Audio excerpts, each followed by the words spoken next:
Hi, everybody. You don't recognize me. I'm not really a YouTuber. In fact, I've never actually posted a video strictly about guitar. Most of my videos are just motorcycle videos that I wanted to share with friends. In this circumstance, however, I feel compelled to offer an opinion on the current situation with Fender because of the reactions I've seen, and I really haven't seen a reaction that I agree with more than about 50%. There have been a multitude of videos and articles giving opinions about Fender, which pretty much all follow the same thread. Fender is awful. Fender is a bully. RIP Fender. Screw Fender. With much more colorful language. I've seen little to no nuance and just a lot of plain bad information on this topic, so let's dive into it. First thing I must tell you, though, if you're not prepared for a nuanced take, this video is not for you. There are some things that have been said that I agree with, and much of it I don't. So if you have a weak constitution or no analysis skills, you're not going to like this video. So I'm going to break down the facts, the opinions that I agree with, the opinions that I don't agree with, and we'll wrap it up with what I would have done differently. This is going to be a long video, so buckle up. What the ruling actually says. Let's break down the hard facts and read the ruling directly from the German court. You can find a link to the entire decision in English in the description below. Full disclosure here, I am not a lawyer. My guess is you aren't either, but this ruling really isn't that difficult to understand. Nor am I German, so I'm going to be substituting this word for German High Court because that's effectively what it is. Here is the first part to consider. The agreement of the 15th of January, 1892 between the German Reich and the United States of America on the mutual protection of authors' rights is applicable in the present case. Under this agreement, Stratocaster is copyright protected in Germany. It continues, the scope and duration of copyright protection are governed exclusively by domestic law. It is not relevant whether, and if so, how long the work in question is still protected in the United States. This is pretty straightforward. The German court is saying in black and white that it doesn't care if Fender has protection in the United States. This is appropriate even if the result is something you don't like. Germany is a sovereign country, and this applies in the same way that German law has no effect in a U.S. court. That's the way it should be. Quote, at the time of publication of the Stratocaster in 1954, works in Germany were protected under the Act on Copyright in Works of Fine Art and Photography, in the version of January 9, 1907. That's the applicable law. According to these provisions, the Stratocaster is protected by copyright in Germany until at least 2041. Even more, according to the case law of the German High Court, reproductions include not only replicas that are identical to the original, rather, the author's right or reproduction also covers alterations to the work, even those that are further removed from the original. Basically, according to German law, this not only protects Fender from direct copies, but guitars that alter the original design. This is insane, but opinion comes later. Back to the lawsuit.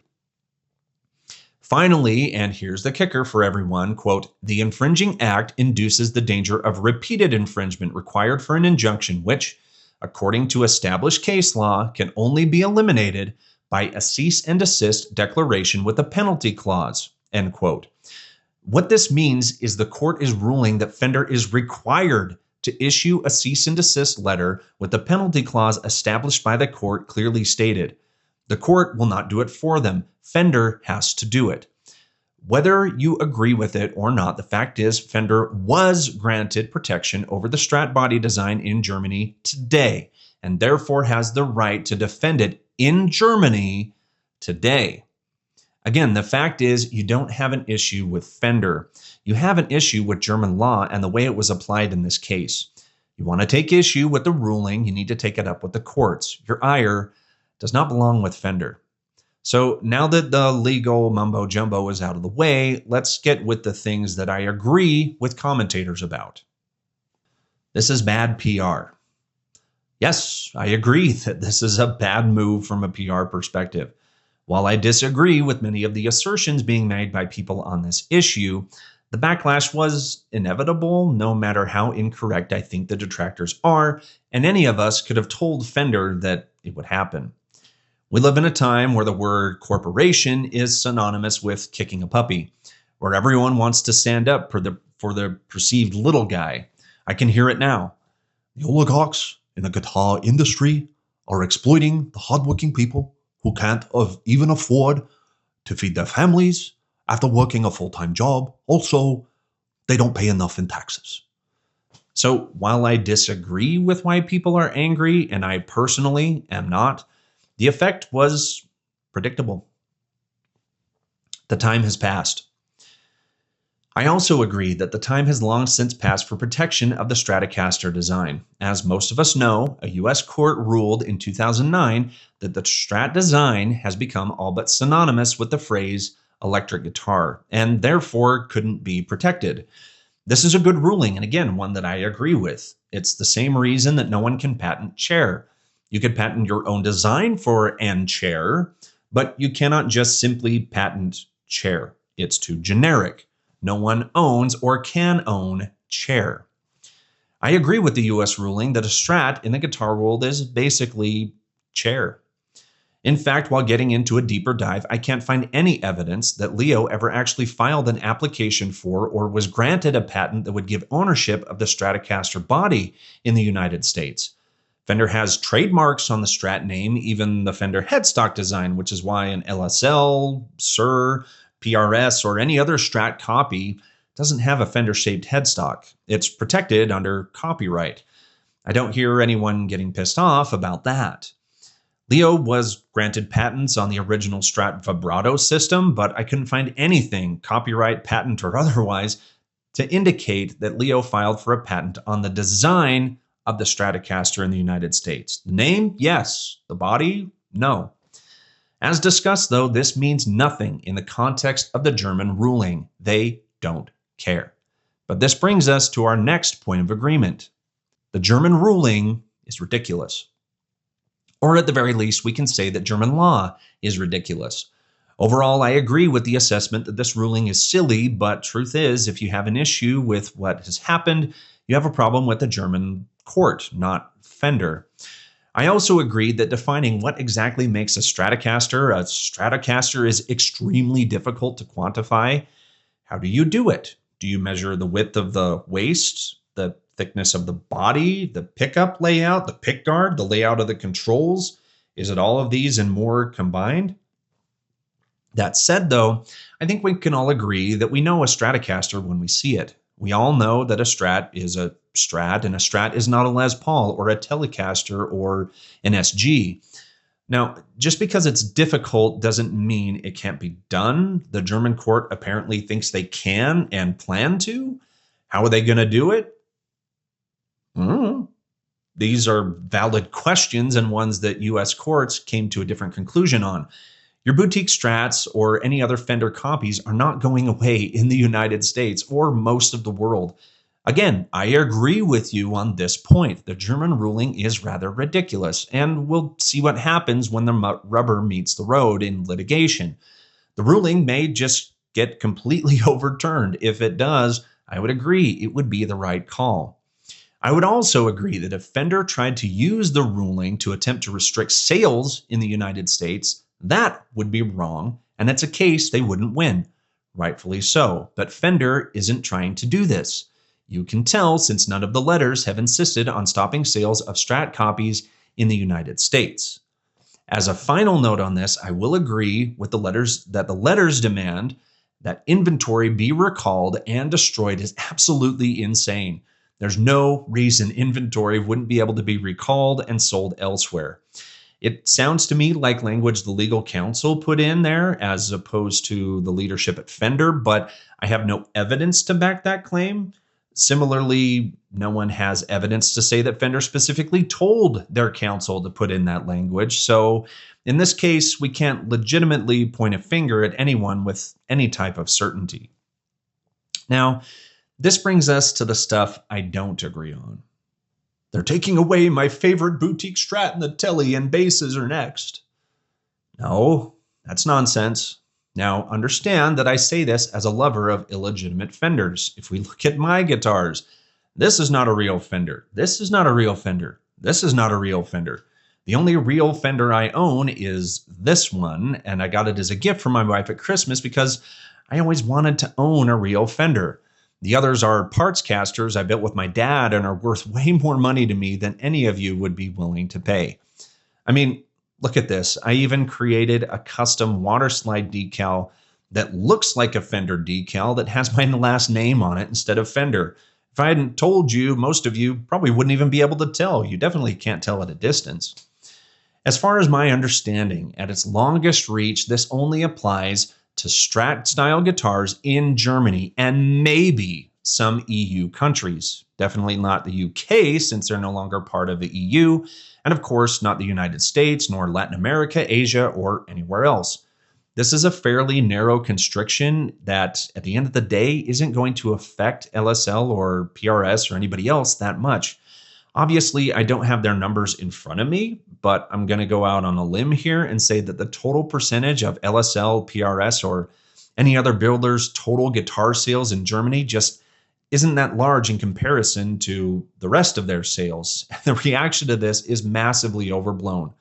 All the boutique builders can continue selling their version of a Strat in the US and most of the rest of the world without fear of reprisal. This stifles innovation. I failed to see how copying a 70-year-old design constitutes innovation, churning out endless copies of the same shape with the same pickguard, with the same pickup configuration and the same neck and the same this and the same that. How is this innovation? No one is making a 1955 Ford F-100 truck copy today and calling it an innovation in automobiles. This isn't to say that I don't understand the allure of boutique builders. LSL, Sir, and others make fantastic guitars. I absolutely get it. Remember, I agree with you that the ruling is ridiculous, and I absolutely understand why someone would prefer an LSL over a Fender-built Strat. But I cannot get myself to the idea that this stifles innovation. In fact, the opposite is true. Not protecting intellectual property is what stifles innovation. Let's just create an example scenario here. Let's say I invent something new. Let's just call it the widget, and I want to start making and selling widgets. It's broadly accepted that the first thing I will do is patent the idea. The purpose of protecting intellectual property is twofold. First, it protects the interest of the inventor. I'm just a guy. I don't have a ton of money to spare to get the widget off the ground. A patent gives me ownership over my invention and guarantees that no one can steal my idea as their own, no matter how large they are. It's because of this that the secondary effect of patents is that they encourage innovation. For the naysayers, I'll even lean into the corporations are monopolistic oligarchs theory, even though I can barely say it.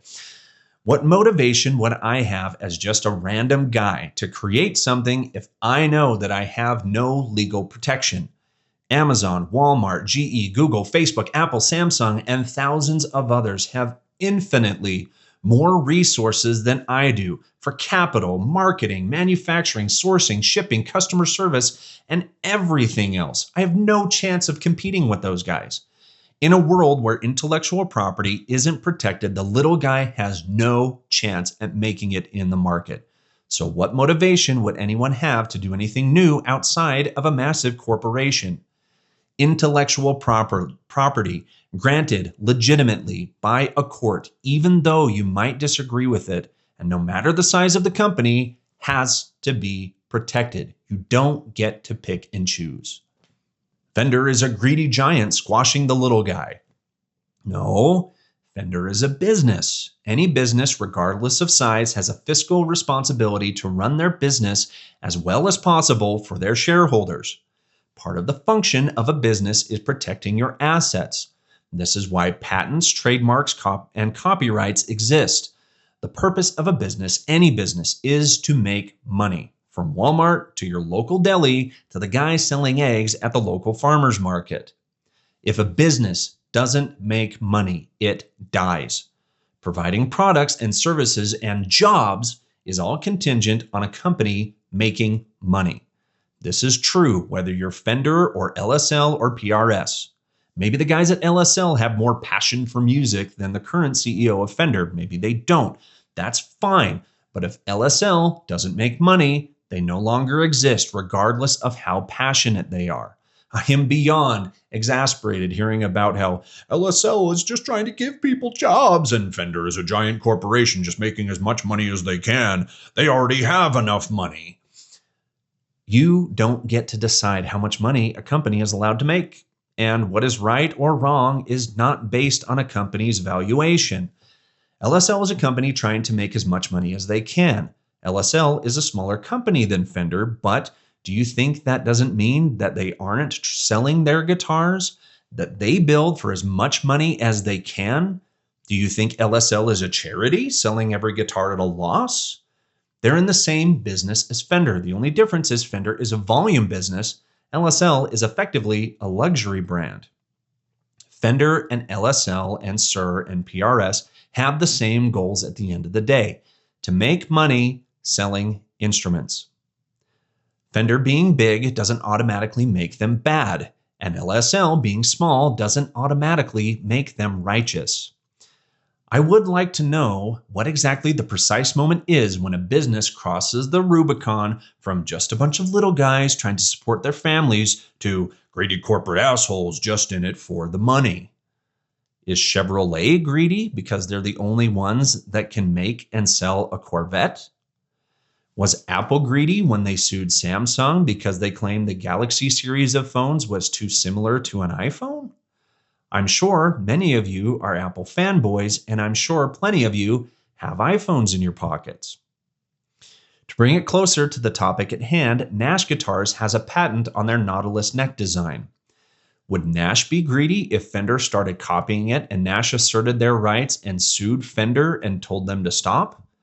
How big would Nash have to be so that protecting their intellectual property would be considered greedy? If they sued a company smaller than them, would that make Nash greedy? Or is Nash small enough that they wouldn't earn your ire? Remember, I agree with you that the time for protection of the Strat has long since passed many years ago, and the German ruling is silly. However, they have been granted the copyright legitimately. Therefore, they have a duty to protect it. You cannot selectively apply a standard of protection based on how large a company is or how passionate or greedy you deem them to be. Copyright protection has to apply to everyone or no one.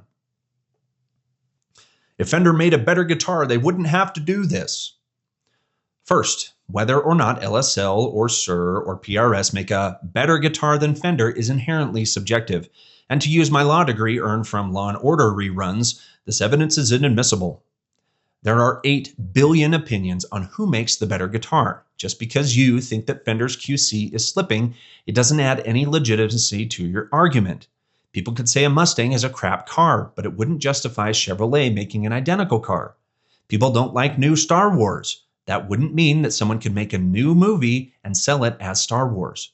For the 1,000th time, I do not agree with the German court's ruling, but Fender was granted ownership of the Strat in Germany. Therefore, Fender has a duty to protect what they were granted in Germany, whether it was a default judgment or not. This seems to be a vital sticking point for many of you. I keep seeing the term default judgment thrown around as if it makes the ruling illegitimate or that you actually know what a default ruling is. Just because no one from China showed up to defend themselves, it doesn't mean the ruling doesn't have the same legal effect. Under German law, if no one shows up, the court is obligated to issue a default ruling. This is not Fender's fault, so stop trying to use it as a cudgel to hit Fender with. Second, the Fender should just make a better guitar argument doesn't weaken Fender's position, it actually strengthens it. Nearly every opinion video I see holds up a Strat and says, Fender doesn't make the best one and the other ones are better. Your subjective opinion means nothing to a court, and trying to use it as evidence means nothing. If, as you state, LSL or PRS or whoever makes a better guitar and that's the reason you want it instead of a Fender, then it shouldn't matter what shape it is. If another guitar maker really is better than Fender, then they should be able to come up with their own shape and it should outsell Fender. If Fender guitars suck so bad and the others are so great, then people will buy them regardless of what shape they are instead of a Fender, right? As a consumer, if Fender QC isn't up to your standard and the shape of the body has nothing to do with why you want to buy it, then it sounds like you don't really want a Stratocaster. The potential shape of a guitar is limitless, so why is it so critical to make a Strat copy? As a consumer, why do you want to buy the guitar that is shaped like a Strat even though it's not a Fender? Is it because you like the look of a Strat and want to own it? Is it because there's something about the Strat design that makes you want it, functionally, cosmetically, or otherwise? If it's not the shape that's at least a little bit accountable for the sale of a guitar, doesn't that seem to indicate that Fender has a legitimate reason to protect it? Now for some harsh truths. Number 1, your beef is with the German courts, not Fender. Number 2, the reaction to this is way overblown. Number 3, Fender is not evil. They are protecting what was legally granted to them. If they don't, they lose it. Number 4, you need to remove your emotion from your reaction. I get why this rubs you the wrong way, but the way it hits you in the feels has nothing to do with what is right or wrong or would stand up in court. Number 5, LSL, Sir, and all the others were taking a risk with basing their business off copying another company's design. Just because the patent doesn't exist in the United States and you could copy Strats all day long in the United States, that doesn't guarantee freedom to copy Strats in other countries. Other countries have different laws. If they had created a unique design, they wouldn't be in this pickle. LSL and the others rolled the dice. And in Germany, at least, it's biting them in the ass. Number 6, get real here, guys. We all know the PRS Silver Sky was made as a copy of a Strat for John Mayer. If you showed anyone of the general public a picture of a Silver Sky, they would tell you it's a Stratocaster. I know that we can all see the little nuances that make a difference, but just because we can, if you showed it to your mom, she wouldn't be able to tell the difference. Number 7, if the law firm representing Fender didn't send out the letters, they would be bad lawyers. It's their job to protect their clients' assets. Number 8, if the PR firm representing Fender had told them that this was a good idea, they're bad at PR and should be fired. What I would have done. Now, let's bring this full circle and pretend that I was the head of Fender. Is this letter, as it's worded, the way that I would have gone about claiming my court-granted copyright? No, I wouldn't. But if it were me, I wouldn't want to give up a legally won copyright either. We all know another Chinese Strat is right around the corner. Personally, I would have contacted LSL, PRS, or whoever else directly instead of a faceless cease and desist. I would have basically said, look, we were granted this ruling in Germany and we have to follow through with it because this Chinese companies are genuinely ripping us off. But we don't want you to get caught in the wake. We don't have a problem with you making your guitars, but if we don't assert our right, then we lose it and we keep getting ripped off from China. We're implementing a minimal license fee of $1 for each guitar sold in Germany to uphold our claim on the copyright. This isn't going to go into effect until January 1st of 2027. Seems reasonable. Fender would be able to stop getting ripped off by Chinese forgers. They would be able to hold on to their copyright, and the impact to other companies would be minimal. That's pretty much it. If you're still with me at the end of this video, then well done. You probably stuck it out a lot longer than most people. I know there's a lot to unpack here, and I know that I'm a nobody, but if you disagree with me and want to have an in-depth, civilized discussion via live stream and want to feature the discussion on your channel, I'm open to it. I don't have an Instagram or Facebook or any other social media, so if you want to get in touch with me, hit me up at the email on the screen. Goodbye, everyone, and I hope you found this interesting and maybe a little bit enlightening.